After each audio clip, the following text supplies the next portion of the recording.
Salam dostlar. Üçbucaq mövzusuna aid belə bir çalışmanın həllinə baxaq. Üçbucağın iki hündürlüyü 4 və 8 olarsa, üçüncü hündürlüyünün ala biləcəyi ən böyük tam qiyməti tapın. Hündürlüklərlə bağlı belə bir bərabərsizlik var. Deməli, iki hündürlük veribsə, digər hündürlüyü tapmaq üçün modulda 1 böl h1 çıxılsın modulda 1 böl h2 kiçikdir 1 böl h, yəni o axtarılan hündürlük kiçikdir 1 bölünsün h1 üstəgə 1 böl h2.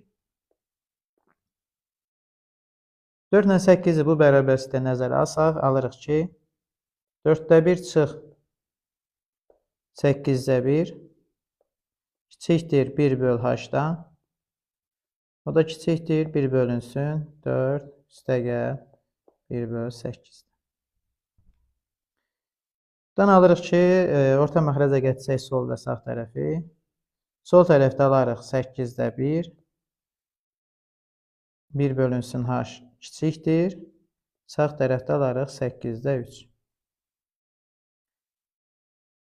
Bərabərliyin sol və sağ tərəfi müsbət ədədlərdir. Ədədləri tərsinə çevirsək, onda bərabərsizliyin işarəsi dəyişər. Onda h böyük olacaq 3-də 8-dən, kiçik olacaq 1-də 8-dən, yəni 8-dən. Deməli, h bu aralıqda qiymətlər ala bilər. H-ın ən böyük tam qiymətini soruşur. Yəni 8-dən kiçik ən böyük tam ədəd 7 olacaq.